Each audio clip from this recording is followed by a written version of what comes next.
Deixe-me ficar e serei sua, implorou a virgem fugitiva ao herdeiro da fazenda que invadiu. Prepare-se para ser arrastado para o coração selvagem de Minas Gerais, onde a paixão é proibida, o mistério pulsa e a vingança espreita em cada sombra. A fazenda do Riacho Seco, um casarão de ruínas e memórias, aguarda o retorno de seu herdeiro, um empresário frio e implacável que foge de um passado trágico apenas para colidir com um destino ainda mais intenso. Ele, um homem que nunca soube o que era amar, encontra sua herança invadida por uma jovem misteriosa, de beleza estonteante. Olhos de mel, cabelos loiros ondulados como a palha dourada do sertão, que como um milagre dá vida ao que julgava morto. Ela, uma inocente fugitiva do cangaço, esconde um passado sombrio e perigoso, caçada por homens cruéis que a querem como esposa. Num embate de vontades e segredos, ele tenta expulsá-la, mas a persistência dela em se oferecer como empregada em troca de um teto o intriga. Para salvar a fazenda e a si mesma do perigo iminente, ela aceita sua condição, um casamento por contrato, uma união sem toque, sem amor, apenas uma farsa para satisfazer a última vontade de seus pais. Mas entre as paredes da velha casa, o ar se torna denso com a atração. A paixão é inevitável, um desejo ardente e proibido que desafia o acordo, a lógica e o perigo que o cerca. Será que a fera da cidade e a flor do sertão conseguirão desvendar os segredos da fazenda, escapar das garras do cangaço e render-se a um amor que pode libertá-los ou condená-los para sempre?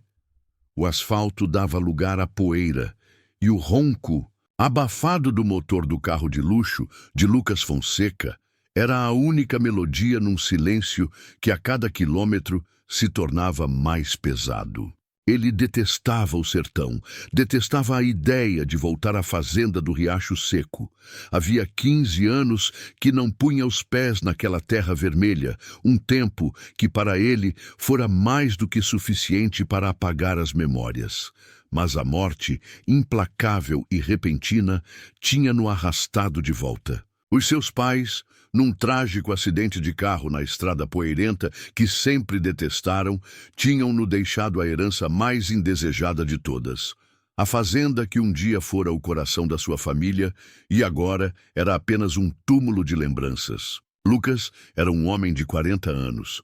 Um empresário de sucesso no efervescente mercado de tecnologia de Belo Horizonte.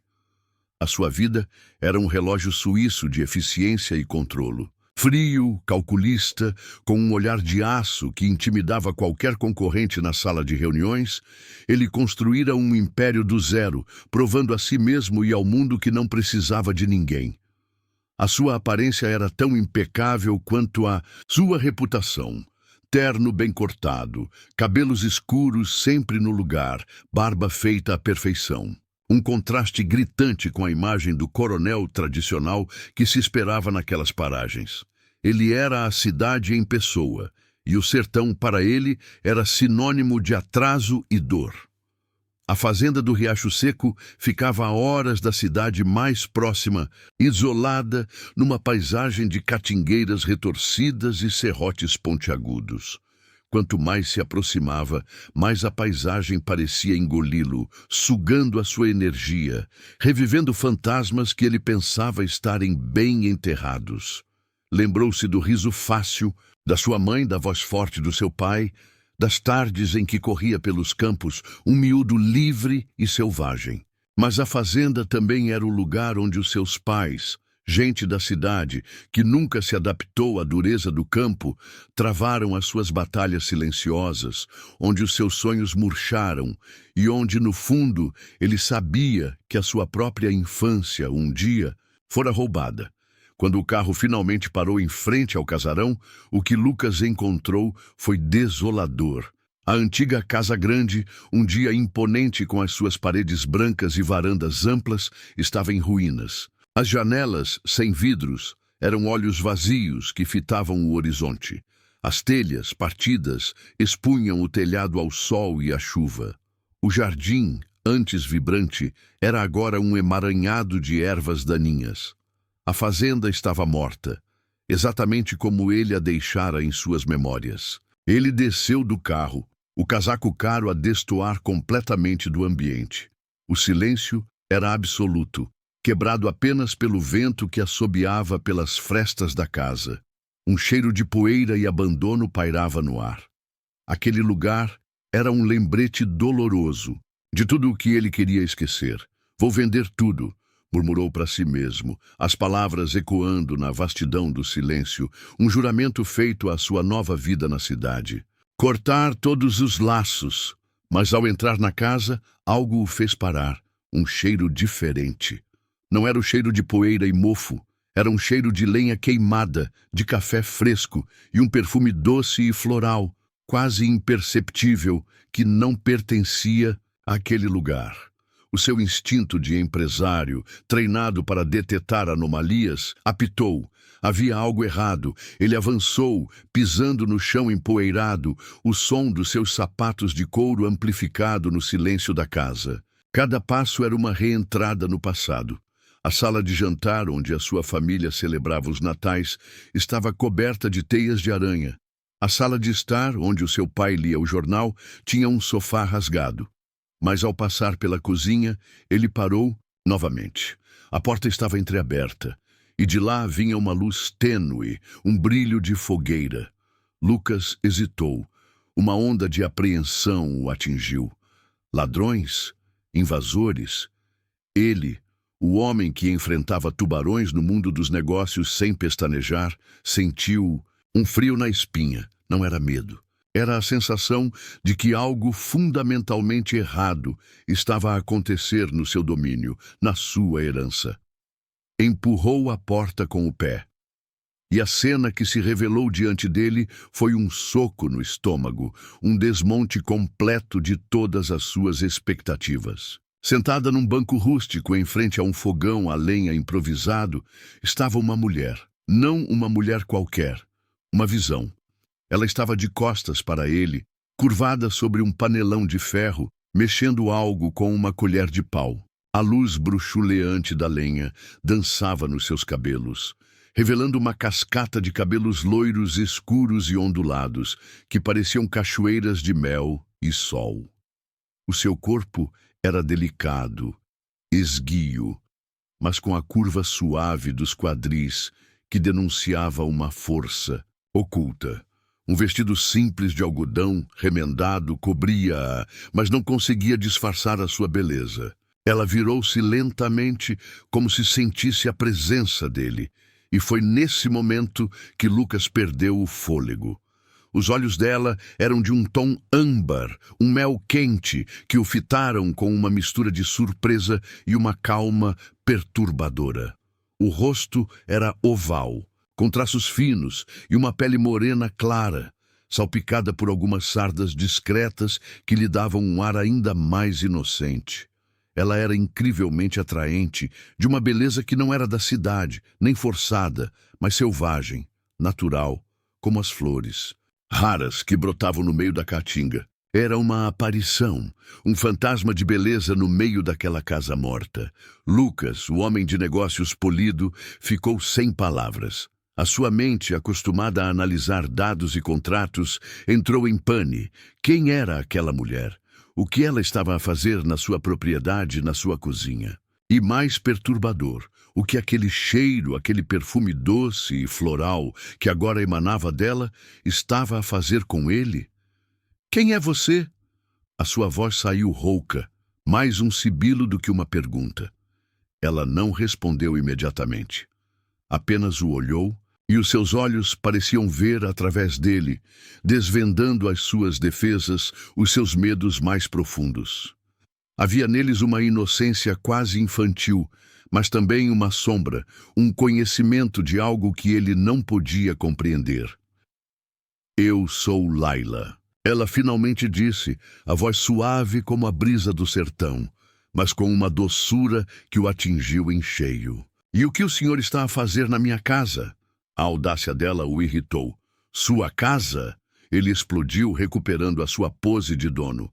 Esta fazenda é minha, herdei dos meus pais, você é uma invasora. O que está a fazer aqui? Como entrou?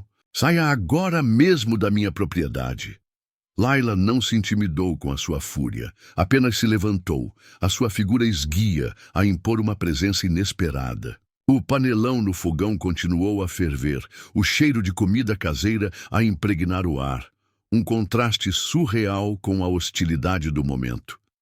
Não é sua, é da terra, ela disse, a voz firme, sem um pingo de medo. E eu não tenho para onde ir. Eu estava a morrer, e a fazenda estava a morrer. A gente se ajudou. Eu dei vida a ela, e ela me deu vida de volta. As palavras dela eram um absurdo, uma afronta à sua lógica, à sua posse. Ele sentiu a raiva crescer, misturada a uma pontada de algo mais profundo, algo que ele não queria nomear. Uma estranha, uma invasora, uma mulher de uma beleza perturbadora, que falava como se tivesse um pacto com a própria terra, estava ali, no meio das ruínas de sua família, a dar vida a um lugar que ele queria ver morto.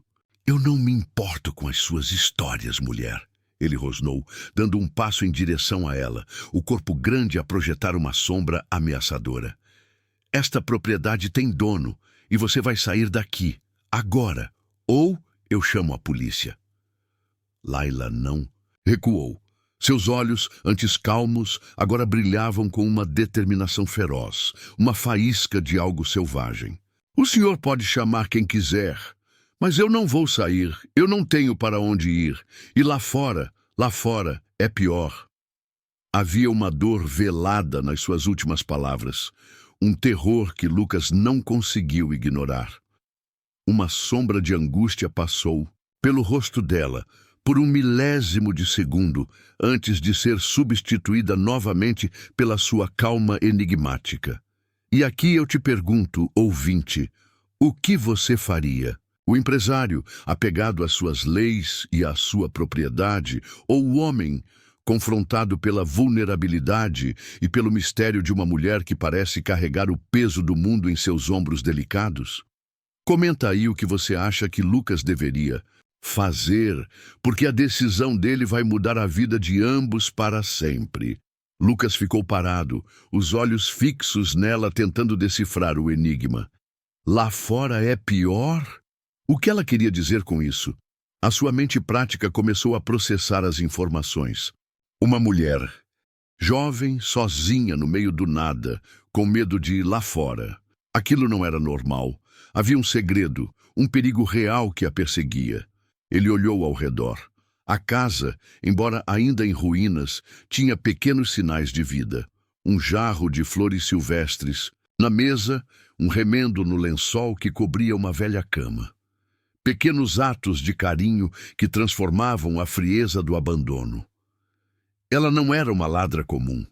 Ela era uma sobrevivida. A sua raiva começou a arrefecer, substituída por uma curiosidade incontrolável e, para sua surpresa, por uma pontada de compaixão.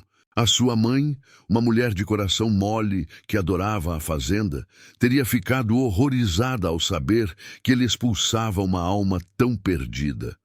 E era precisamente a memória de sua mãe que o fizera voltar, que o forçara a enfrentar os fantasmas. A última vontade dela, sussurrada no leito de morte, não fora sobre a fazenda, fora sobre ele. Case-se, meu filho. Encontre alguém para amar. Não fique sozinho como eu e seu pai ficamos no fim, perdidos nesse mundo que nunca nos pertenceu, de verdade. A memória da mãe e a estranha beleza da mulher à sua frente provocaram um conflito em seu peito. Ele não acreditava em amor. A vida o tinha ensinado a ser um lobo solitário, frio e eficiente. Mas o desejo de honrar a memória de seus pais, de fazer algo certo naquele lugar de tantos erros, começou a mexer com ele. Escute, Layla, ele disse, a voz mais controlada, mas ainda tensa. Eu não sei quem você é, nem o que aconteceu. Mas esta fazenda é minha, e eu não permito invasores. Você vai sair daqui. Laila o fitou e nos seus olhos ele viu uma centelha de desespero, uma faísca de orgulho que não a deixaria pedir esmolas. Eu trabalho, ela disse, a voz baixa. Eu não quero nada de graça. Posso trabalhar para o Senhor. Cuido da casa, da horta. Faço o que for preciso, em troca de um teto. Por favor. A oferta dela o surpreendeu. Não era súplica, era um acordo. Uma proposta de trabalho, algo que a sua mente de empresário entendia. E, de repente, uma ideia louca, audaciosa, perigosa, começou a formar-se na sua mente. Uma ideia que poderia resolver dois dos seus problemas mais prementes. Trabalhar, ele disse, e um sorriso irônico, quase cruel, brincou nos seus lábios. Certo, eu tenho uma proposta para você, Laila. Uma proposta de trabalho. Mas não é qualquer trabalho. É um contrato. Você trabalha para mim e, em troca, você vai se casar comigo. Laila empalideceu. Os seus olhos de mel, antes tão calmos, arregalaram-se, chocados. Casar com o senhor? Mas por quê? Porque a minha mãe queria me ver casado, ele respondeu a voz fria, sem emoção. E eu preciso de uma esposa para herdar a fazenda sem problemas burocráticos. E você precisa de um teto e de proteção. Será um casamento de conveniência, Laila. Um contrato, sem amor, sem toque, sem obrigações de marido e mulher. Apenas uma fachada. Você será a minha esposa no papel, a senhora desta casa, e terá a minha proteção. Em troca, você dá vida a esta fazenda e eu cumpro a última vontade de minha mãe. E você me conta o seu segredo. O que te fez fugir? Quem está atrás de você? Laila o olhou, a proposta pairando no ar como uma espada. Casamento? Com aquele homem? A sua mente girava. O casamento era a sua maior fuga, o pesadelo que ela havia fugido. Mas a alternativa era voltar para lá fora, para a morte certa. Ela estava encurralada. O que você faria, ouvinte? Casar-se com um estranho, um homem frio e calculista, para ter proteção e um teto? Ou arriscar a vida lá fora, nas garras dos cangaceiros que a queriam como esposa? Deixe sua opinião, porque a decisão de Laila vai selar o destino de ambos nesta história de amor, perigo e segredos no sertão. A proposta de Lucas pairou na cozinha poeirenta como o calor que emana da terra depois de uma chuva de verão. Case-se comigo. A frase, que deveria ser o culminar de um romance, foi dita com a frieza de uma cláusula de contrato. Para Laila, que passara a vida a sonhar com um amor simples e puro, ouvir aquilo do homem mais bonito e mais assustador que já conhecera, foi como ser mergulhada em água gelada. Ela olhou para ele, para os olhos de aço que a analisavam, não como mulher, mas como uma solução para um problema. A sua primeira reação foi o riso, um riso nervoso, sem humor, que escapou dos seus lábios.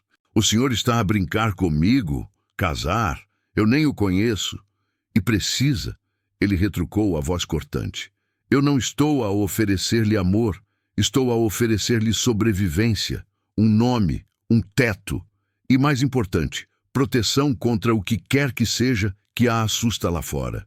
Em troca, você dá-me a paz de espírito de cumprir a última vontade da minha mãe e ajuda-me a dar vida a este lugar.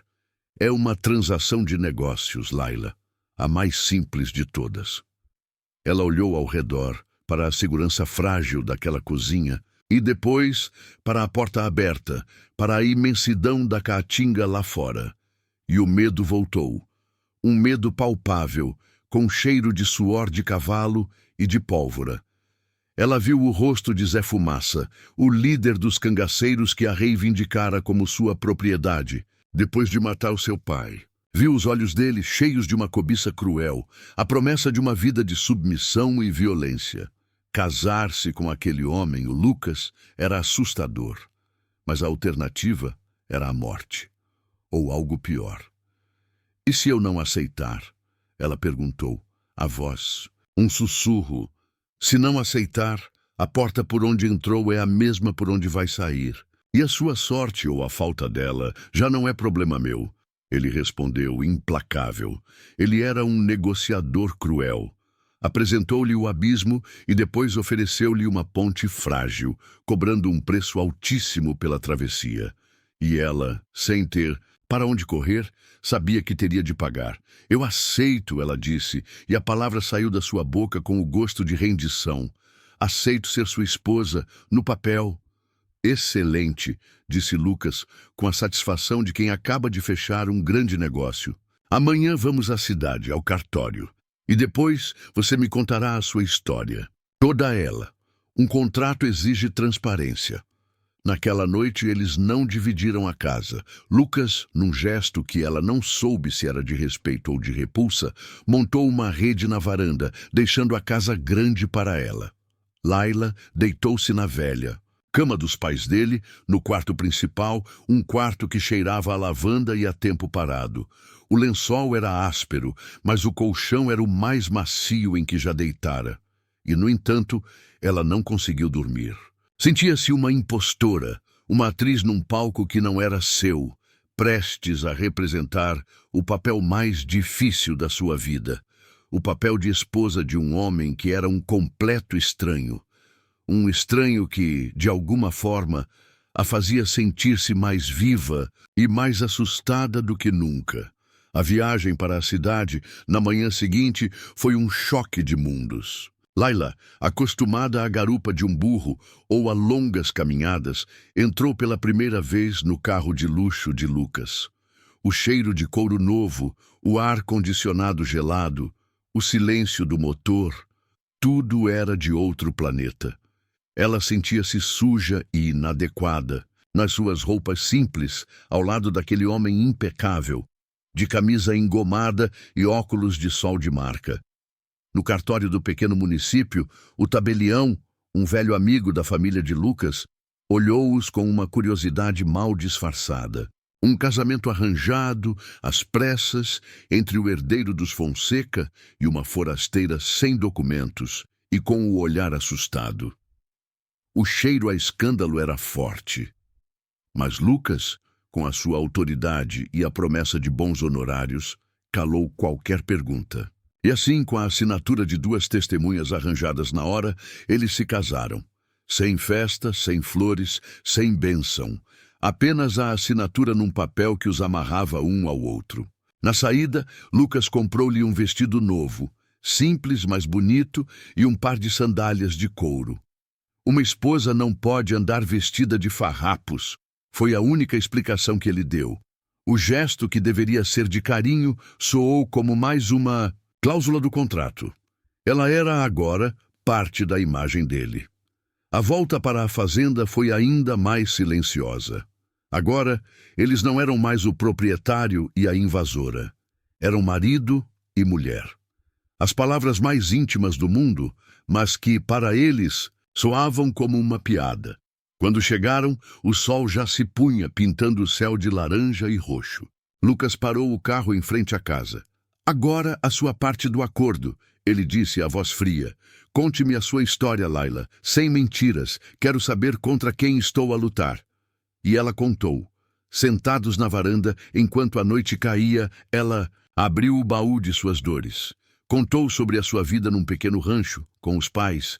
Contou sobre a chegada do bando de Zé Fumaça, um grupo de cangaceiros modernos, homens cruéis que viviam do roubo e da extorsão. Contou como Zé Fumaça, um homem de meia idade, com um olho de vidro e um sorriso podre, se encantou por ela e a pediu em casamento ao seu pai. E como o seu pai, um homem honrado, recusou. A voz dela tremeu ao contar o que aconteceu depois. Eles voltaram, numa noite, bêbados, zangados. Eles mataram o meu pai, na minha frente. E o Zé Fumaça disse, agora você não tem mais quem a proteja, você vai ser minha, por bem ou por mal. Eu fugi naquela mesma noite, com a roupa do corpo, e eles estão à minha procura desde então.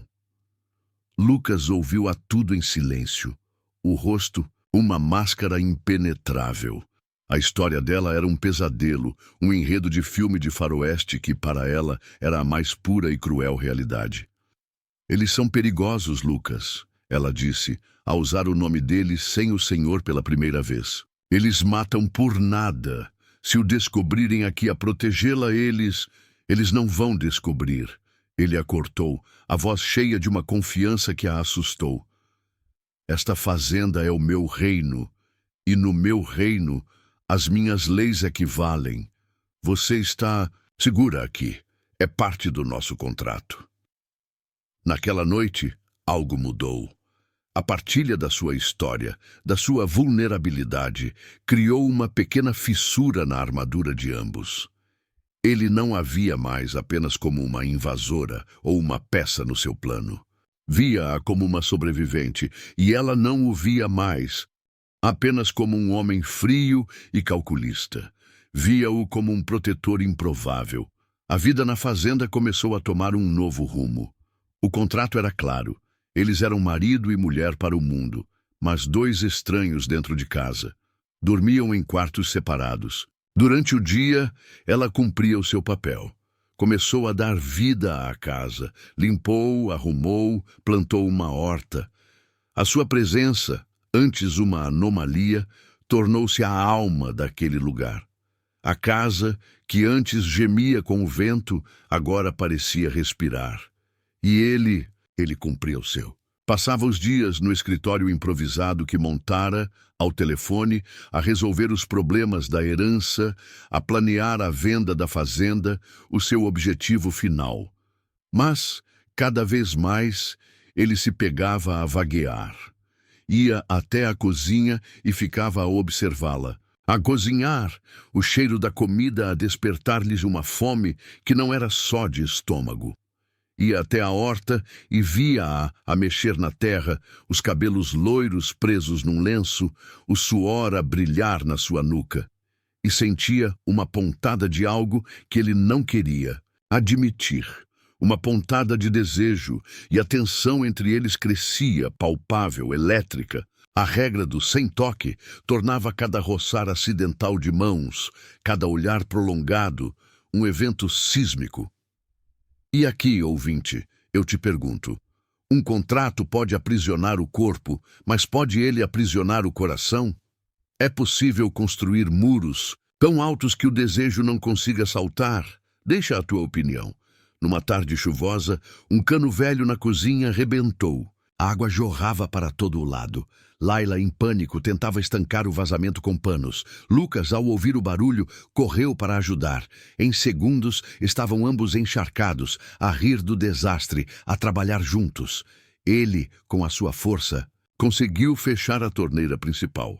Ela, com a sua agilidade, secava o chão. Ficaram ali, no meio da cozinha alagada, a pingar, a respiração ofegante.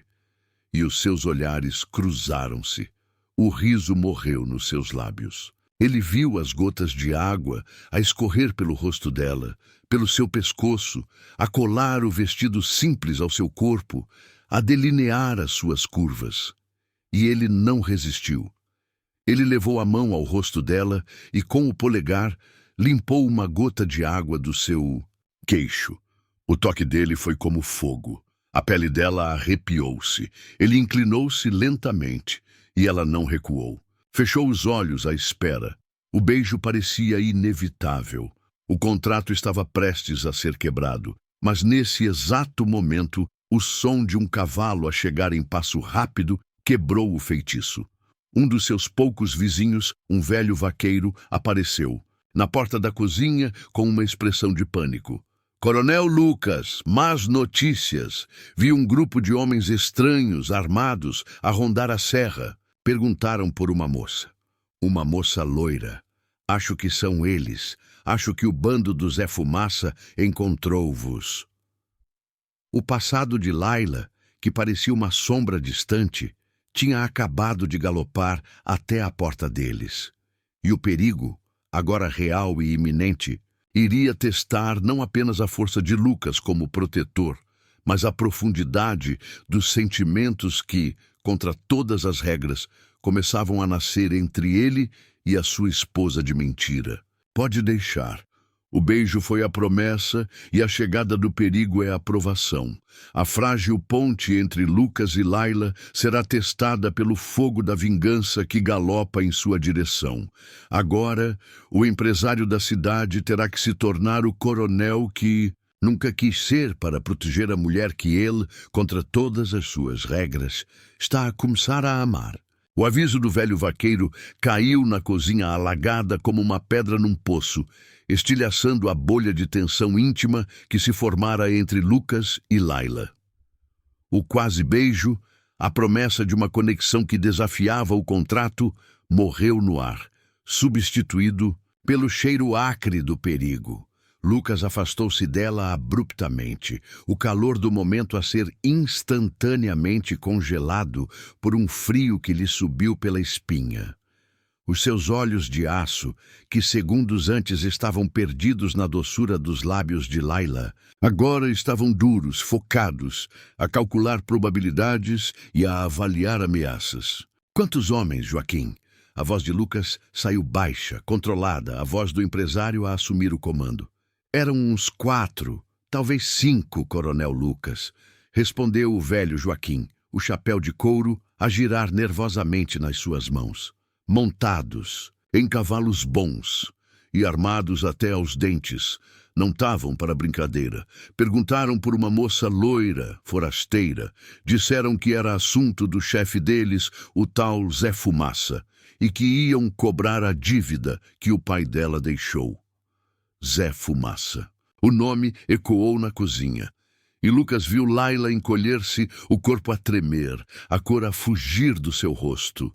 A flor selvagem que desabrochava com a chuva murchava agora com a menção do seu carrasco. A imagem dela, frágil e aterrorizada, acendeu em Lucas uma fúria protetora que o surpreendeu.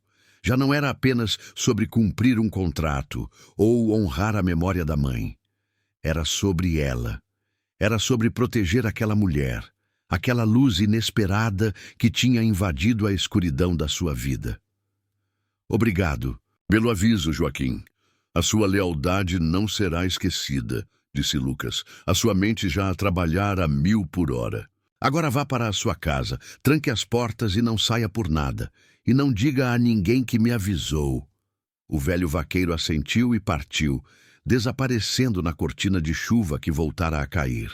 Silêncio. Apenas o som da chuva e do cano que ainda pingava. Lucas virou-se para Layla. Ela estava encostada à parede, os braços a envolverem o próprio corpo, como se tentasse impedir-se de se desfazer. Eles me encontraram, ela sussurrou a voz quebrada. Eles vão me levar, Lucas, e eles vão te matar por me teres ajudado. Ele caminhou até ela. Desta vez não havia hesitação. Ele segurou os seus ombros, forçando-a a olhá-lo. Ninguém vai te levar a lado nenhum. E ninguém vai me matar. Você esqueceu? Esta fazenda é o meu reino, e eu não perco no meu próprio território.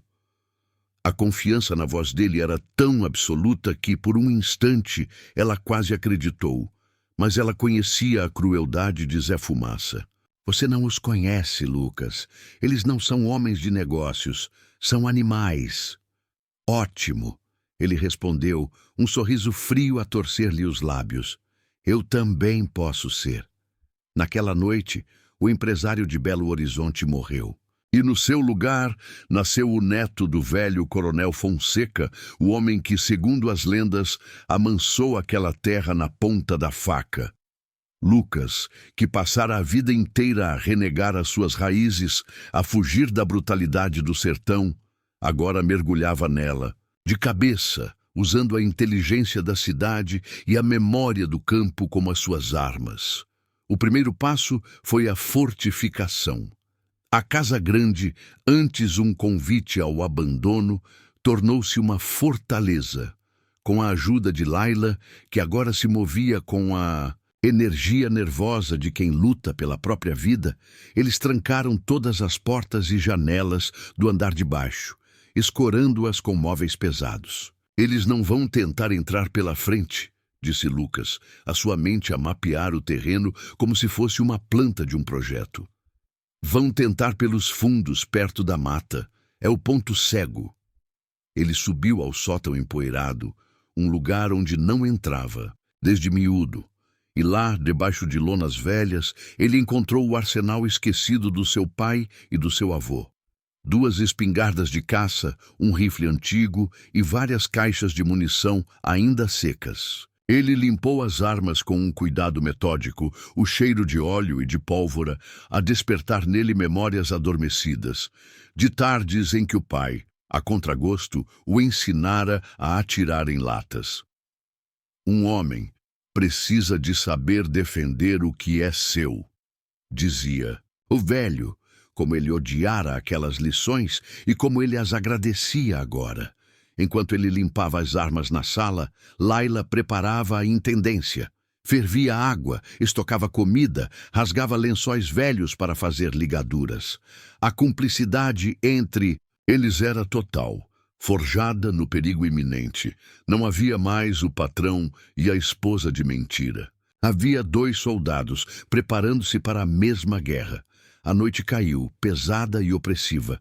A chuva parou, mas a umidade deixou o ar denso, difícil de respirar. Eles não acenderam as lamparinas. Ficaram na escuridão da sala, cada um com uma espingarda, a vigiar as janelas que davam para os fundos. E na escuridão as barreiras caem. As conversas, que durante o dia eram curtas e funcionais, tornaram-se mais profundas. "Por que você fugiu daqui, Lucas?" Ela perguntou, a voz um sussurro. Ele ficou em silêncio por um longo tempo, o olhar perdido na escuridão lá fora. Esta fazenda, ela não era um lar para mim. Era o campo de batalha dos meus pais. Meu pai, um homem da cidade, um sonhador que achava que podia domar o sertão. Minha mãe, que o amava, mas que definhava de solidão e saudade da vida que deixou para trás. Eles não brigavam. Era pior. Viviam numa trégua silenciosa, cheia de mágoas. E eu estava no meio. Quando fiz 18 anos, eu fugi. Fugi do silêncio, da tristeza. Fui para a cidade e jurei nunca mais voltar. Jurei construir um mundo diferente. Um mundo onde eu tivesse o controle, onde as emoções não tivessem lugar. "E conseguiu?" ela perguntou. "Consegui", ele respondeu. "Construí um império de betão e de números, mas o meu castelo era tão silencioso quanto esta casa, até você aparecer com o seu cheiro de café e de terra e começar a fazer barulho." A confissão dele, a vulnerabilidade daquele homem que parecia feito de pedra, tocou Laila de uma forma profunda. Ela sentiu uma necessidade imensa de o confortar, de lhe dizer que entendia a sua solidão. Ela estendeu a mão no escuro e tocou o braço dele. O músculo dele enrijeceu-se sob o seu toque. Ele virou o rosto na direção dela, e mesmo na escuridão, ela sentia a intensidade do seu olhar. A mão dela subiu pelo braço dele, até ao seu ombro, ao seu pescoço. Os seus dedos afundaram-se nos seus cabelos, e ela o puxou, lentamente, para um beijo. Desta vez, o beijo não foi de desespero. Foi de compreensão. Um beijo lento, profundo, que era um refúgio no meio da guerra. E aqui, ouvinte, eu te pergunto: o perigo aproxima as pessoas? O medo da morte nos dá a coragem de viver e de sentir de forma mais intensa? Ou é apenas o instinto de procurar conforto no corpo de outro? Ser humano antes da batalha final? Deixa a tua opinião. O som de um galho a partir-se lá fora quebrou o momento. Eles se afastaram, os corações a bater descompassados, e voltaram às suas posições de vigia. O desejo, mais uma vez, fora interrompido pela realidade. Mas os cangaceiros não atacaram. A noite inteira passou numa vigília tensa e infrutífera. Ao amanhecer, exaustos, eles perceberam a estratégia de Zé Fumaça. Ele não ia atacar de forma imprudente, ia cercá-los. Ia matá-los de cansaço, de medo, uma guerra de nervos. E para provar que estava perto, ele deixou um recado.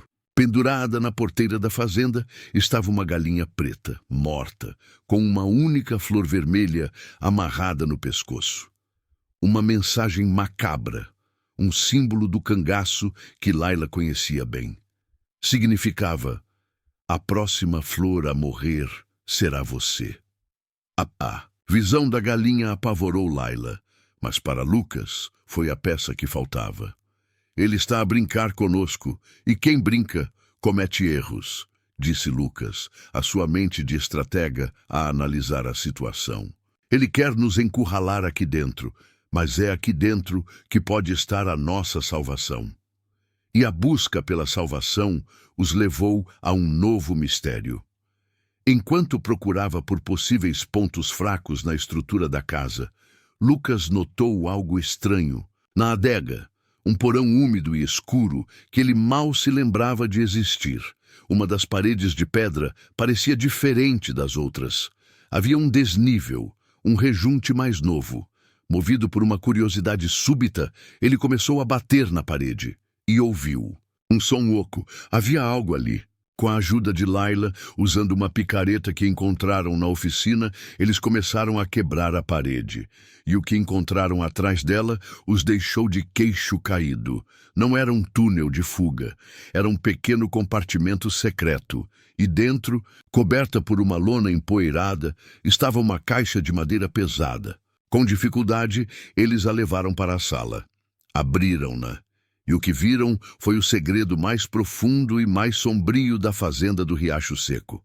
A caixa não continha ouro nem joias, continha os diários do seu avô, o velho Coronel Fonseca.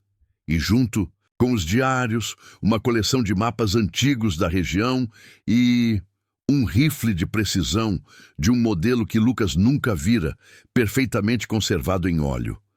Lucas pegou o primeiro diário e começou a ler. E a história que aquelas páginas amareladas contavam era uma de violência, traição e de uma aliança profana. O seu avô, o homem que ele conhecia como um pilar da comunidade, tinha um passado que o ligava de forma assustadora ao próprio Zé Fumaça. E o segredo que ele estava prestes a descobrir não apenas lhes daria uma nova arma para lutar, mas também mudaria para sempre a forma como ele via a sua própria família, a sua própria herança e a terra pela qual estava a lutar. A fazenda não era apenas um lugar de memórias tristes, era um lugar de segredos enterrados. E eles tinham acabado de desenterrar o maior de todos. Pode deixar. A caixa foi aberta. E os fantasmas do passado não estão apenas a assombrar a fazenda, estão a entregar o mapa da guerra. A herança de Lucas não é apenas terra e dor, mas também um segredo de sangue e uma arma esquecida. A batalha pela fazenda do Riacho Seco e pela vida de Laila está prestes a mudar de rumo. O cheiro a mofo e a tempo parado que emanava da caixa de madeira encheu a sala, misturando-se ao cheiro da chuva e da terra molhada. Lucas e Laila olharam para o conteúdo, para os diários encadernados em couro, para os mapas enrolados e amarelados, e para o rifle deitado no seu berço de veludo puído. Aquele não era o espólio de um simples fazendeiro, era o kit de sobrevivência de um guerreiro. Lucas, com um cuidado quase reverente, pegou o primeiro diário. A caligrafia do seu avô, o Coronel Amadeu Fonseca, era forte, angulosa, a letra de um homem habituado a dar ordens. A data na primeira página fê-lo prender a respiração, 1975. O auge do poder dos coronéis, uma era de leis não escritas e de uma justiça feita na ponta da faca. Ele começou a ler em voz alta, a sua voz a preencher o silêncio da casa, enquanto Laila se aproximava, os seus olhos de mel a percorrerem as palavras junto com ele. E a história que aquelas páginas contavam era uma que não estava nos livros de história da cidade, nem nas memórias idealizadas da família. Era uma história de sangue, ambição e traição. O Coronel Amadeu, o seu avô, não construiu o seu império apenas com o suor do seu trabalho. No início, ele tinha um sócio, Um parceiro silencioso, um homem da terra, bruto, sem instrução, mas com um conhecimento da caatinga e dos seus segredos que mais ninguém possuía. Um homem que conhecia as rotas secretas de contrabando, os esconderijos perfeitos, os pontos de água que não secavam. O nome desse sócio, José Ferreira, apelidado pela sua pontaria infalível e pelo seu temperamento explosivo, de Zé Fumaça. Não pode ser, sussurrou Laila, o rosto pálido. Silêncio. Escuta, disse Lucas, continuando a ler. Nos diários, o seu avô descrevia a parceria. Eles começaram como sócios do risco. Roubavam gado de fazendeiros maiores, contrabandeavam pedras preciosas das serras próximas. Amadeu era o cérebro, o homem que negociava na cidade, que dava uma aparência de legalidade aos negócios. Zé Fumaça era o braço, a força bruta, o homem que garantia que os negócios corressem sem problemas. Juntos, eles acumularam uma pequena fortuna. E o plano era dividir tudo, comprar a fazenda do Riacho Seco e tornarem-se os maiores coronéis da região. Mas a ambição de Amadeu era maior do que a sua lealdade. A última entrada do diário sobre a parceria era curta e fria. Hoje, a sociedade acaba. Zé é um animal, um bruto. Não tem lugar no novo mundo que quero construir. A parte dele está bem guardada. Um dia talvez eu a devolva, mas hoje a fazenda é só minha.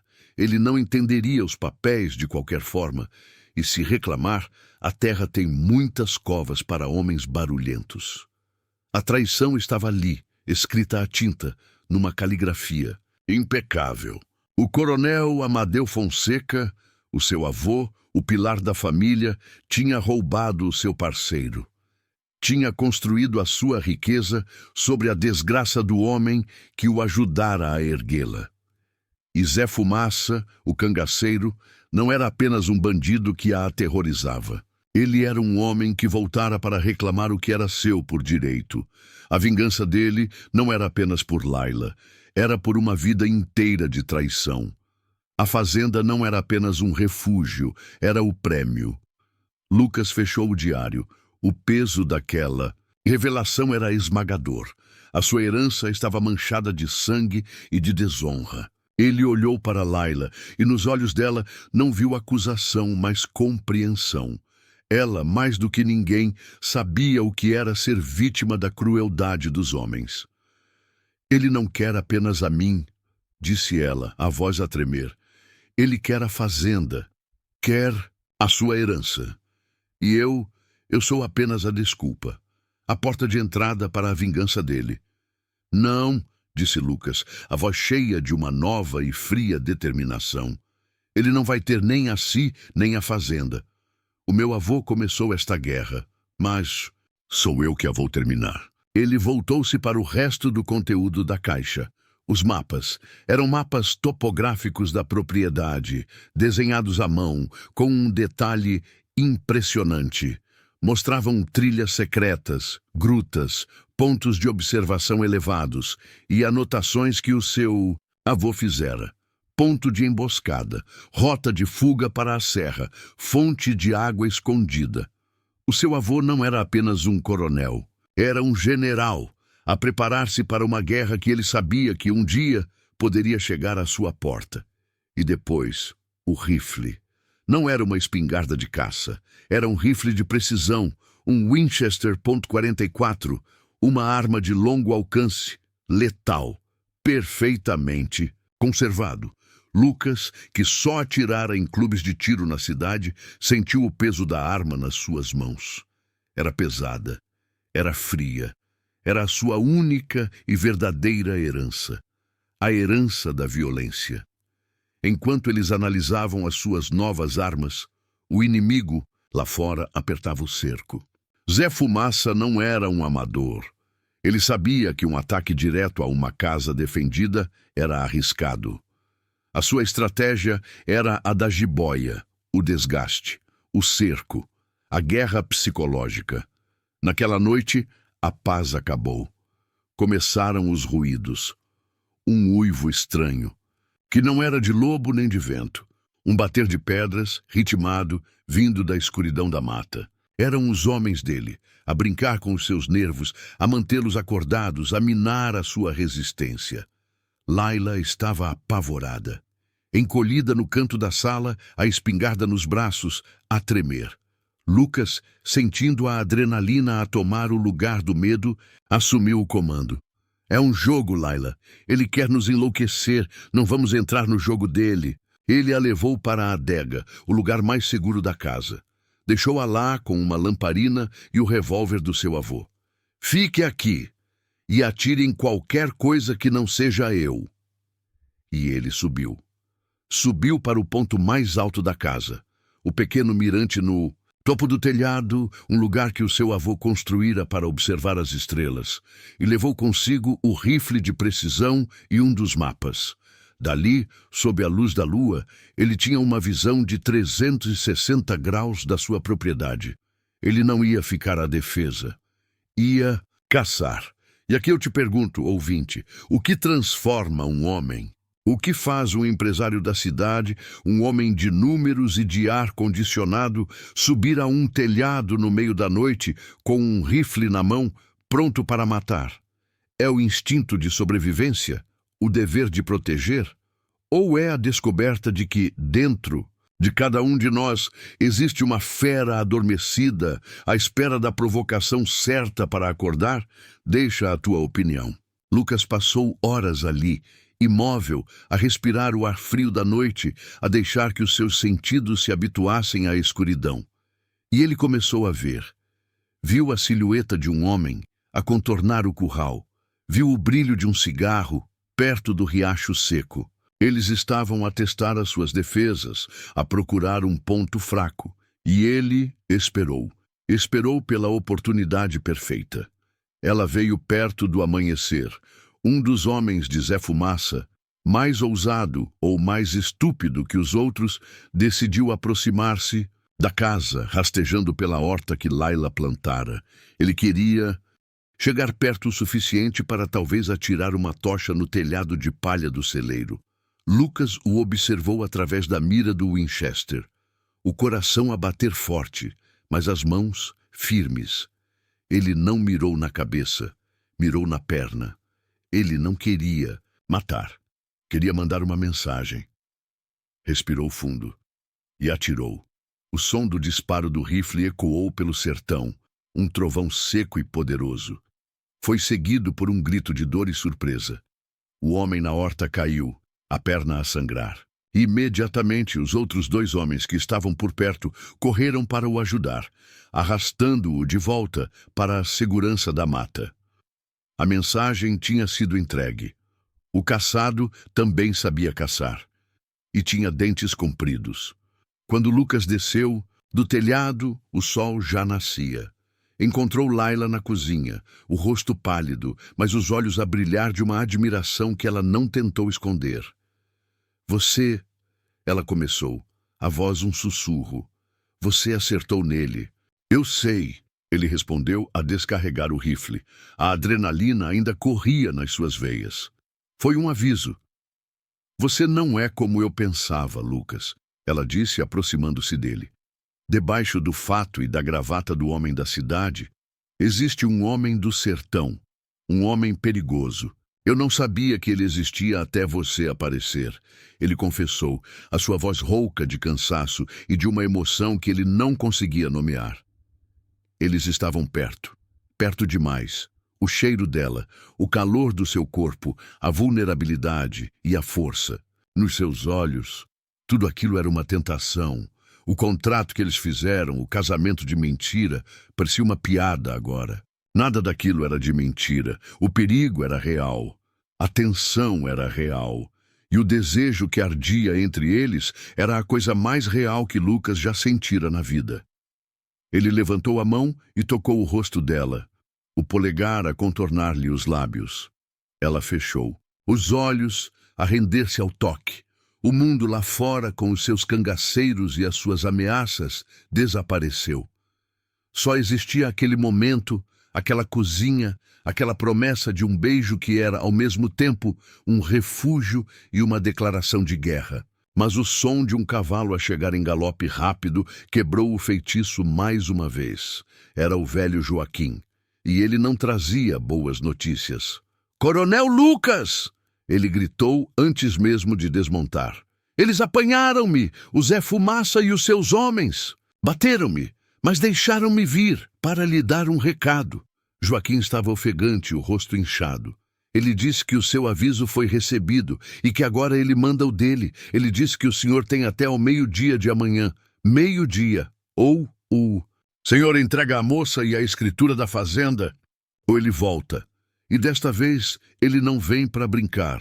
Ele vem para queimar tudo, a casa, a plantação e todos os que estiverem dentro." O ultimato estava na mesa. A guerra de nervos tinha acabado. A batalha final estava marcada. E Lucas tinha pouco mais de 24 horas para salvar a mulher que amava, a terra que era a sua herança e a sua própria alma do fogo da vingança de Zé Fumaça. O ultimato de Zé Fumaça ecoou na varanda da fazenda do Riacho Seco com a força de um trovão, apesar da voz rouca e ferida do velho Joaquim. Meio-dia de amanhã, ou a moça e a escritura, ou tudo em cinzas. As palavras gelaram o sangue de Lucas. Não era uma ameaça vazia. Zé Fumaça era um homem de palavra, quando a palavra era de morte e destruição. Laila ouviu a mensagem, e o desespero se abateu sobre ela. Ela não era mais a flor selvagem de antes. Era uma folha seca, prestes a ser levada pelo vento. "Lucas", ela sussurrou, os olhos fixos nele, o terror refletido em seu olhar. "Você tem que me entregar. Eu sou a moeda de troca. É a fazenda ou eu. E eu não valho o que a sua família construiu." Ele virou-se para ela, a raiva crescendo dentro dele. Uma raiva que não era direcionada a Zé Fumaça, mas a ideia dela se entregar. "Nunca. Você é minha esposa, pelo contrato. E um homem não entrega a sua esposa nem a sua terra. Eu já te disse, esta fazenda é o meu reino, e aqui sou eu quem dita as regras." A sua resposta foi um soco no peito dela. Não pelo amor, não pela paixão que começava a brotar, mas pela posse, um atestado de propriedade, uma reiteração do contrato que os unia. Mas no fundo, Laila sabia que havia algo mais ali, algo que ele ainda não conseguia expressar. Era um amor que nascia da proteção, da fúria em defendê-la. Ele dispensou Joaquim com a promessa de cuidados para os seus ferimentos e um aviso para se esconder. Depois, voltou-se para Laila, a sua mente a trabalhar a 1000 por hora, como um computador de alta performance, a processar todos os cenários. "O que vamos fazer?" ela perguntou, a voz fraca. "Vamos lutar", ele respondeu, a voz gélida, mas com uma determinação inabalável. "Mas não da forma que ele espera. Vamos usar o que o meu avô nos deixou." A partir daquele momento, a fazenda do Riacho Seco transformou-se num quartel-general de guerra. Lucas e Laila passaram as próximas horas imersos nos diários e mapas do Coronel Amadeu. Cada página, cada traço no mapa, era uma peça do quebra-cabeça, um segredo revelado que os ajudava a entender a mente do inimigo e a mente do velho coronel que os precedera. Descobriram a localização de uma nascente de água escondida, uma fonte secreta, longe do riacho principal, que garantiria o abastecimento em caso de cerco prolongado. Encontraram a descrição de um velho paiol de pólvora, camuflado na mata, que o avô usava para armazenar explosivos artesanais para derrubar tocos de árvores. E o mais importante, descobriram um complexo sistema de túneis e esconderijos subterrâneos, usados pelo avô em tempos de guerra de terra, que ligavam a casa principal ao curral e a um ponto de saída seguro na encosta da serra. Meu avô não. Era apenas um fazendeiro, disse Lucas, o rosto sujo de poeira e fuligem, mas com um brilho nos olhos. Ele era um estrategista. Ele sabia que um dia o seu passado viria cobrá-lo. Enquanto Lucas mergulhava nos detalhes militares, Layla, com o seu conhecimento instintivo da terra e dos seus segredos, tornou-se os seus olhos e ouvidos. Ela não lia mapas, mas sentia o vento, observava os pássaros, lia os sinais da mata. Eles não estão só a esperar pelo meio-dia, Lucas, ela disse depois de uma incursão silenciosa perto da porteira. Vi vestígios. Eles estão a se mover, estão a posicionar-se. Vão tentar nos cercar antes do prazo para que não tenhamos chance de fugir. Lucas assentiu.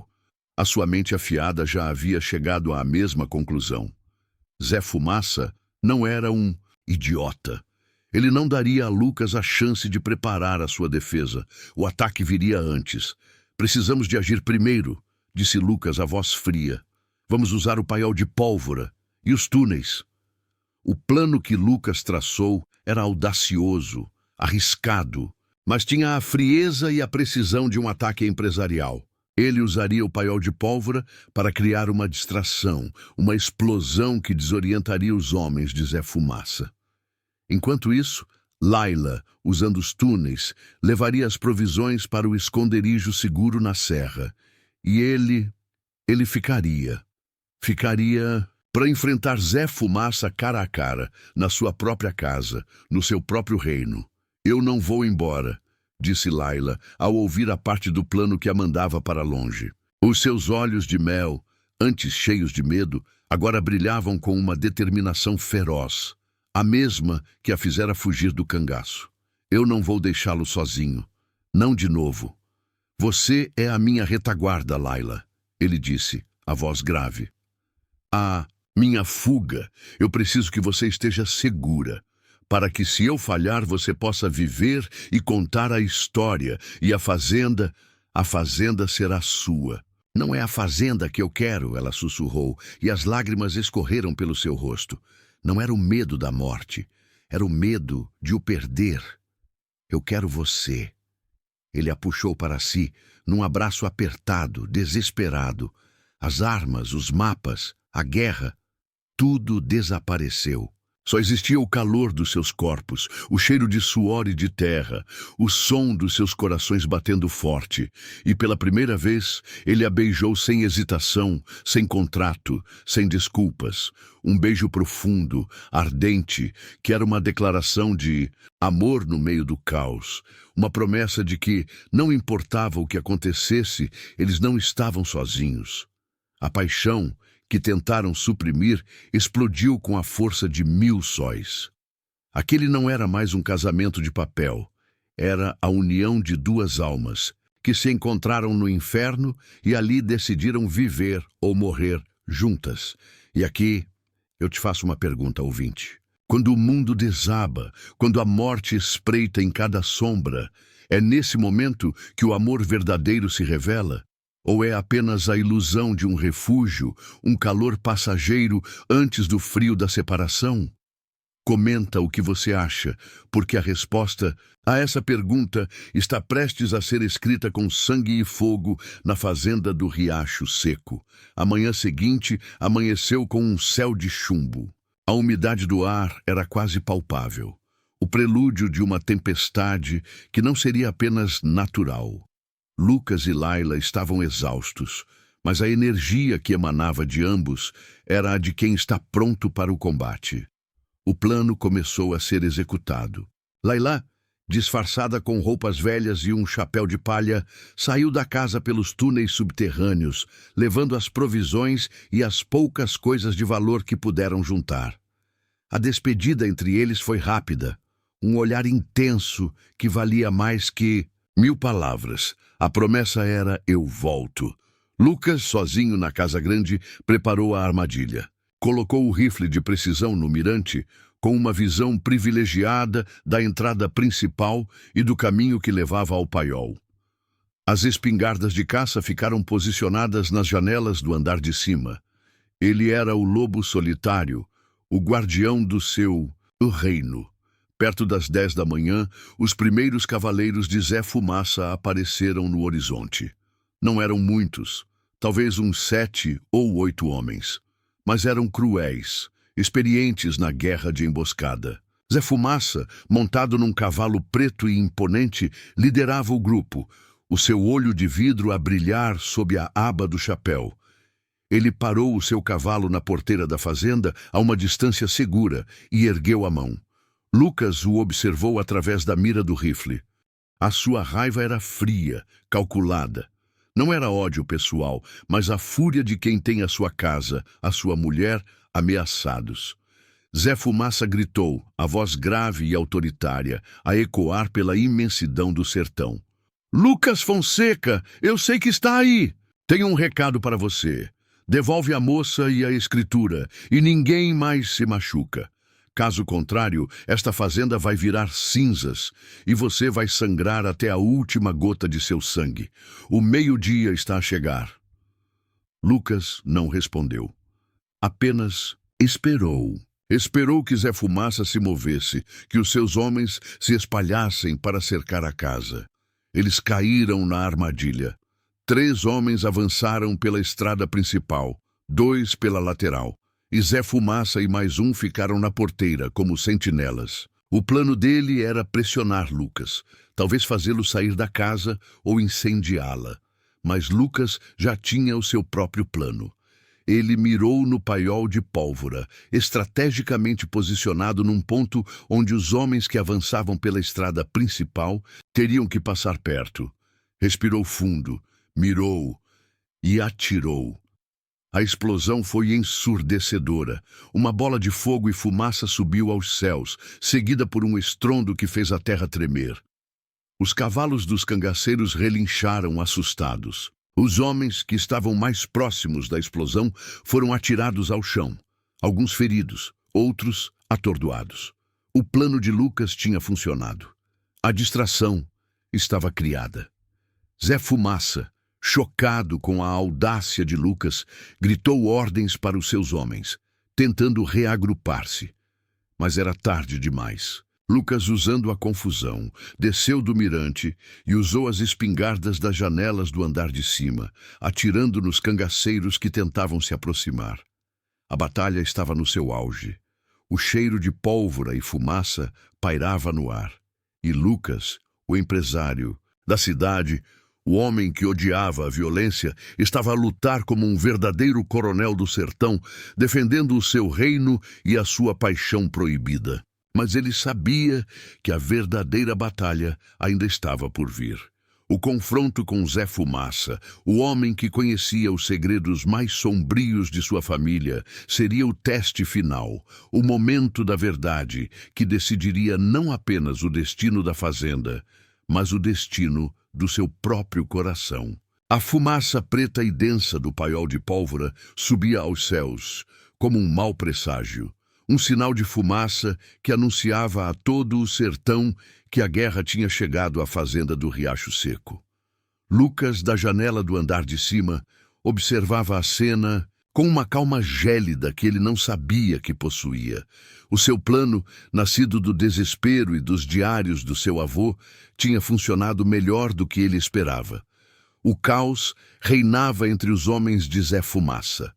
2 estavam caídos, feridos pelos estilhaços da explosão. Um terceiro mancava, a perna atingida pelo seu tiro de aviso. Os cavalos, em pânico, tinham fugido para a caatinga. A força de ataque do cangaceiro estava desmembrada, desorientada. Mas o seu verdadeiro inimigo, o rei daquele tabuleiro de xadrez, ainda estava de pé. Zé Fumaça, protegido pela distância e pela sua astúcia, observava a cena da porteira, o seu olho de vidro a refletir as chamas distantes. Lucas o viu através da mira do rifle. Viu a raiva a contorcer o rosto do velho cangaceiro. Uma raiva que não era de derrota, mas de ódio puro, de quem foi desafiado e humilhado no seu próprio jogo. Zé Fumaça não era um homem que recuava. Era um homem que, quando encurralado, atacava com o dobro da ferocidade. Recuar! Recuem para a mata! Lucas ouviu o grito de Zé Fumaça, a sua voz de trovão a sobrepor-se ao caos. Os homens dele, os que ainda podiam andar, arrastaram os feridos para a segurança da vegetação densa. O ataque inicial tinha sido repelido. Lucas sentiu uma onda de alívio, mas sabia que era apenas o fim do primeiro assalto. O verdadeiro combate, o confronto pessoal, ainda estava para vir. Enquanto isso, a alguns quilômetros dali, no esconderijo seguro da serra, Layla ouviu a explosão. O som chegou-lhe abafado, um tremor na terra, mas ela soube imediatamente o que era. O plano de Lucas estava em andamento. O seu coração disparou, uma mistura de medo e de um orgulho feroz pelo homem que ficara para trás para a proteger. Ela não estava sozinha no esconderijo, uma pequena gruta camuflada por vegetação. O velho Joaquim, o vaqueiro que os avisara, estava com ela. Lucas, antes de a mandar para a serra, tinha-lhe pedido que encontrasse o velho e o levasse com ela. Ele é um homem leal, e você vai precisar de ajuda se eu não voltar, dissera Lucas. O que foi isso, menina? Perguntou Joaquim, os olhos assustados. Foi o Lucas, ela respondeu a voz firme. Foi o sinal. Ela olhou para a entrada da gruta, para o céu que se tornava cada vez mais escuro com a fumaça. A sua parte do plano era esperar. Esperar em segurança. Mas como poderia ela ficar ali, parada, enquanto o homem que amava estava a lutar sozinho contra um bando de assassinos? O seu coração de mulher, que aprendera a amar no meio do perigo, não a deixava em paz. Ela abriu um dos diários do coronel Amadeu que trouxera consigo. Começou a folheá-lo, não à procura de estratégias de guerra, mas de uma resposta, de um sinal, e então encontrou, numa das últimas páginas, uma anotação curta, quase ilegível, sobre Zé Fumaça. Ele tem uma fraqueza, uma única, a medalha de São Jorge que a mãe lhe deu antes de morrer. Ele nunca a tira do pescoço, diz que é a sua proteção, o seu corpo fechado. Tirá-la dele é como tirar a força de Sansão, é a sua alma. Uma medalha, a alma de Zé Fumaça. A informação era quase inútil, uma superstição de caboclo. Mas para Layla foi como se o velho coronel lhe estivesse a sussurrar um segredo do túmulo. De volta à fazenda, a tarde caía. O silêncio que se seguiu à explosão era mais tenso do que o barulho da batalha. Lucas sabia que não podia ficar encurralado na casa grande. Precisava de se mover, de usar o terreno. Pegou numa das espingardas, munição extra, e usando os túneis subterrâneos, saiu da casa sem ser visto, emergindo perto do curral, a algumas centenas de metros de distância. O seu plano era simples, caçar o caçador, mas Zé Fumaça era um predador experiente. Ele antecipou o movimento de Lucas. Enquanto o empresário pensava que estava a flanquear o inimigo, era ele quem estava a ser levado para uma armadilha. Lucas avançava sorrateiramente pela mata seca, seguindo os rastros dos homens que recuaram. O seu coração batia forte, a adrenalina a aguçar-lhe os sentidos. Ele sentia-se um animal, o seu instinto de sobrevivência a sobrepor-se a anos de vida civilizada, e então ouviu um assobio de pássaro, mas que ele sabia não ser de pássaro. Era um sinal. Tarde demais. As silhuetas de 2 homens surgiram das sombras à sua frente, e mais 2, atrás dele. Estava cercado, e no meio do círculo, a caminhar lentamente na sua direção, com um sorriso cruel nos lábios e o olho de vidro a brilhar, estava ele, Zé Fumaça. Você é bom, rapaz da cidade, disse o cangaceiro, a voz rouca. Bom de mira, bom de explosivos. O seu avô ia ter orgulho. Ele também era bom, bom de trapaça. Lucas ergueu a espingarda, mas sabia que era inútil. 4 armas estavam apontadas para ele. O que você quer, Zé? A fazenda? O dinheiro? Pode levar tudo. Deixe-nos em paz. Zé Fumaça riu. Uma risada que fez os pelos da nuca de Lucas se arrepiarem. Dinheiro? Eu não quero o seu dinheiro, rapaz. O dinheiro o seu avô já me roubou há 40 anos. O quê? Eu quero... É a honra. A minha honra que ele sujou. E a sua vida que é a semente dele. E a mulher... a mulher. Ela é o troféu. Ela será a nova coronela do Riacho Seco ao meu lado, depois que eu queimar o seu corpo junto com esta casa maldita. E aqui, ouvinte, a pergunta se impõe. O que move um homem? O que faz com que ele persiga uma vingança por 40 anos? É apenas a busca por justiça? Ou é o prazer doentio de fazer o outro sofrer, de se tornar o mesmo tipo de monstro que o feriu no passado? Deixa a tua opinião. Você não vai tocar num fio de cabelo dela, disse Lucas, a voz a tremer de raiva. Vou! E quem me vai impedir? Você! Zé Fumaça zombou. Amarrem-no e levem-no para a casa grande. Vamos terminar esta festa lá dentro. E quero que ele assista a tudo. Quero que veja a sua esposa a implorar antes de eu o mandar para o inferno para fazer companhia ao seu avô. Os homens o desarmaram e o amarraram com força. Enquanto era arrastado de volta para a sua própria casa, agora como prisioneiro, Lucas sentiu o gosto amargo da derrota. Ele tinha falhado. Tinha falhado em proteger Layla. Tinha falhado em honrar a sua promessa. Eles o jogaram no chão da sala. A mesma sala onde ele lera os diários, onde beijara Layla. Zé Fumaça sentou-se na poltrona do seu avô como se fosse o novo dono do mundo. Agora vamos esperar a noiva, disse ele com um sorriso podre. Ela deve estar a voltar da sua caminhada na serra. Mandem um homem buscá-la e tragam-na com cuidado. Não quero estragar a mercadoria. Mas Layla já estava a caminho. Movida por uma força que ela não sabia de onde vinha, ela deixara o velho, Joaquim a cuidar dos bebés e seguira os rastros da batalha. E, escondida na mata, ela viu. Viu Lucas a ser capturado. Viu-o a ser levado como um prisioneiro. E o seu coração, em vez de se encher de medo, encheu-se de uma fúria gelada. Ela não era mais a vítima, não era mais a fugitiva. Era a mulher de Lucas Fonseca, e ninguém tocava no seu homem. Ela tinha o revólver do velho coronel, e tinha um plano nascido da última anotação do diário. A medalha, a alma de Zé Fumaça. Enquanto um dos capangas de Zé Fumaça subia a trilha em direção à serra, a assobiar, convencido da vitória, Layla o esperava. Escondida atrás de uma rocha, o coração a bater forte, mas as mãos firmes. Quando ele passou, ela surgiu. Não como uma mulher assustada, mas como uma aparição, uma lenda da mata. O homem, apanhado de surpresa, mal teve tempo de reagir. O tiro de Layla não foi no peito, nem na cabeça. Foi na mão que segurava a arma.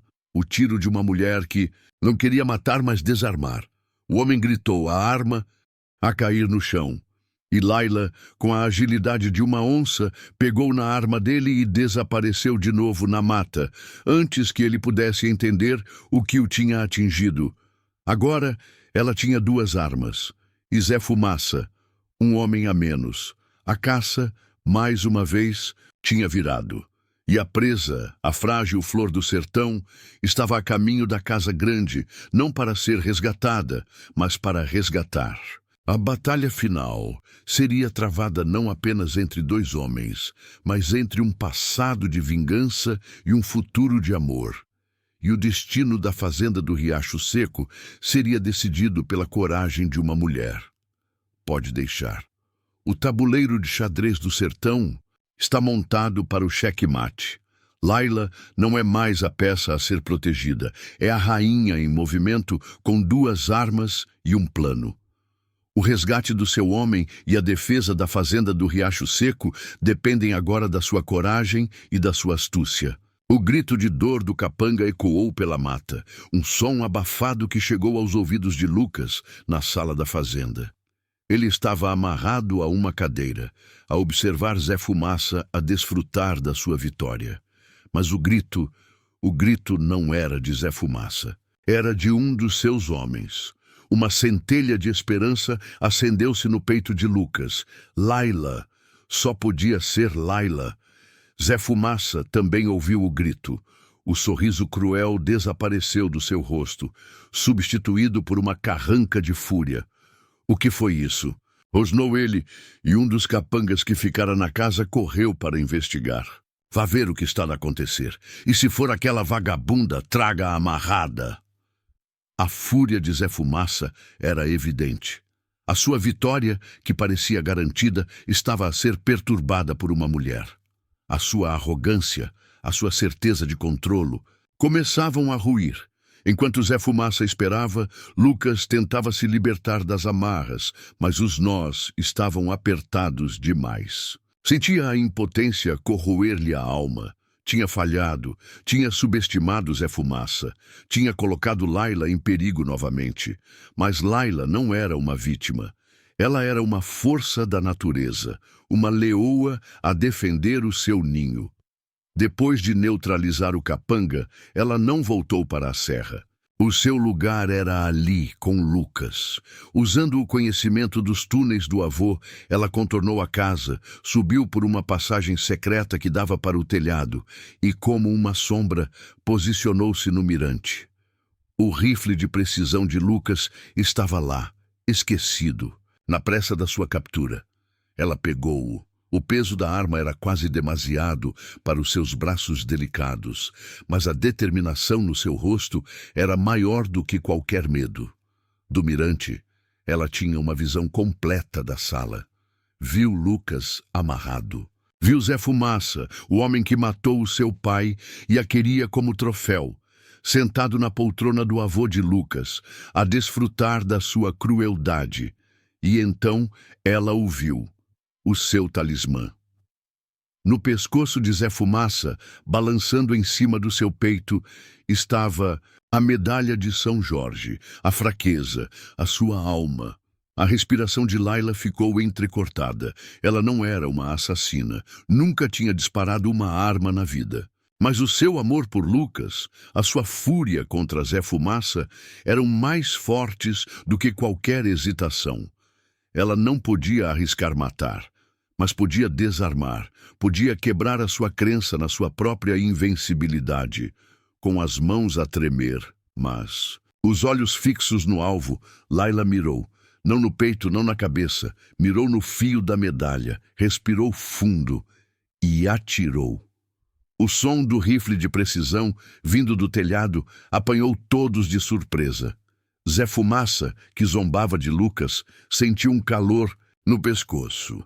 A medalha de São Jorge, o seu amuleto, partiu-se ao meio, caindo no chão com um tilintar metálico, as duas metades a rolarem aos seus pés. O tiro de Laila não o feriu, mas o ferimento foi muito mais profundo. Foi na sua alma, na sua crença de que era invencível. Zé Fumaça levou a mão ao pescoço, o rosto pálido de choque e fúria. Quem foi? Quem foi? Ele gritou, olhando para o teto, para as janelas. Atirem! Atirem para todo o lado!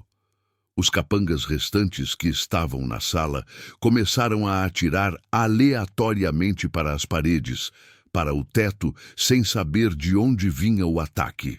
O caos reinou, e foi nesse caos que Lucas viu a sua chance.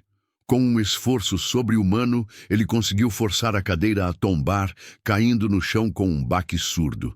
A sua queda e o som dos tiros abafaram a sua luta contra as amarras. Ele mordeu os nós, arranhou a madeira, usou toda a sua força para se libertar. E Laila não parou. Usando a distração, ela continuou a atirar. Não para matar, mas para criar pânico. Mirou nos chapéus dos capangas, fazendo-os saltar. Mirou nas lamparinas, quebrando-as, mergulhando a sala numa escuridão ainda maior. Mirou nos jarros de água, quebrando-os, fazendo a água escorrer pelo chão. A sua guerra era de nervos, de desorientação.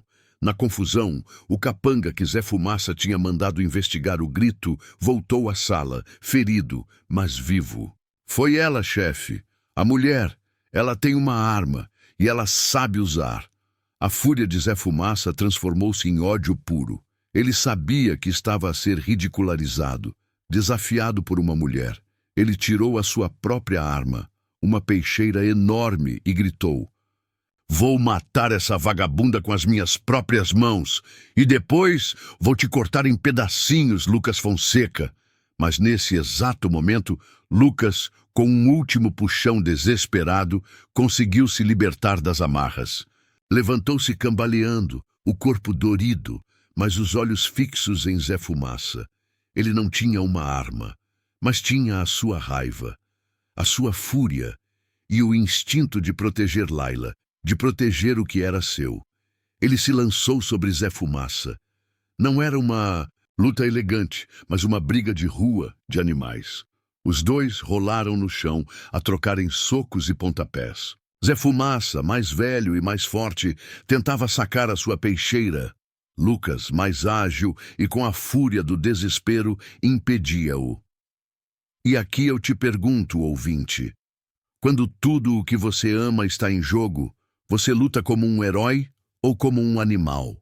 O que te move? A honra, o amor, ou é apenas a pura e simples vontade de sobreviver?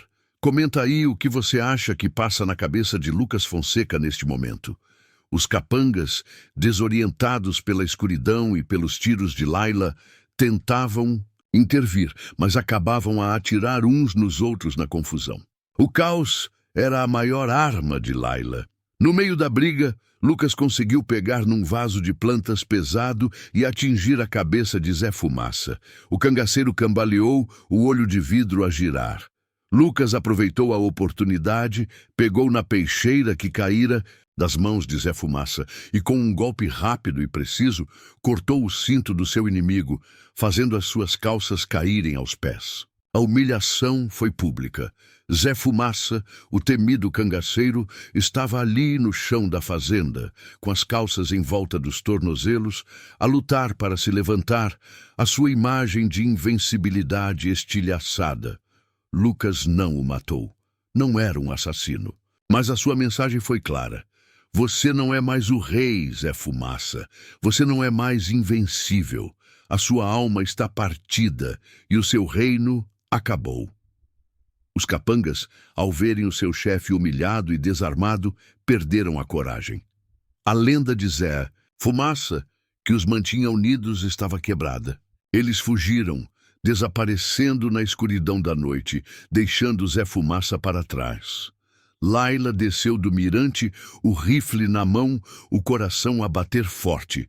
Encontrou Lucas ofegante, mas ileso, ao lado de Zé Fumaça, que ainda tentava se recompor. Eles se foram, ela sussurrou, a voz cheia de admiração. Você os venceu. Lucas olhou para ela, para a sua beleza selvagem, para a força que ela demonstrou. Nós vencemos, ele corrigiu, e a levou para os seus braços.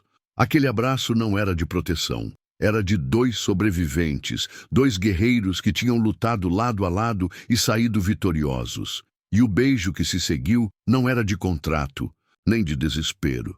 Era o beijo de duas almas que se encontraram no inferno e ali decidiram construir o seu paraíso. Zé Fumaça foi entregue às autoridades. A fazenda, que um dia foi um cemitério de memórias, estava agora cheia de vida. Laila, a flor do sertão, desabrochou ali. E Lucas, o empresário da cidade, o homem que fugia do amor e da violência, encontrou a sua verdadeira herança. Não em dinheiro ou em terras, mas no coração de uma mulher e na coragem que descobriu dentro de si. O casamento, que começou como um contrato, tornou-se real. Não foi uma grande festa. Foi uma celebração simples, na varanda da fazenda, com o sol do sertão a abençoá-los e o velho Joaquim como única testemunha. Lucas nunca vendeu a fazenda do Riacho Seco. Em vez disso, ele a reergueu, usando a sua inteligência de empresário e a paixão de Laila pela terra. Eles plantaram, criaram gado, trouxeram prosperidade para a região. E a fazenda, que um dia foi palco de segredos e de vingança, tornou-se um símbolo de amor, de renascimento e de uma paixão que nasceu onde a morte parecia ter a última palavra. Anos se passaram. Laila e Lucas tiveram filhos, meninos e meninas, com os olhos de mel da mãe e a determinação do pai. A lenda da mulher que amansou o cangaceiro e o empresário da cidade, tornando-o um coronel de verdade, era contada e recontada nas noites de luar, ao redor das fogueiras do sertão. E a cada anoitecer, Lucas e Laila se sentavam na varanda da fazenda, a observar o sol a se pôr no horizonte, de mãos dadas, a provar que, sim, o amor pode vencer o medo, o passado e a morte, e que, às vezes, os maiores segredos não estão nas paredes das casas abandonadas, mas nos corações que ousam se abrir para o impossível.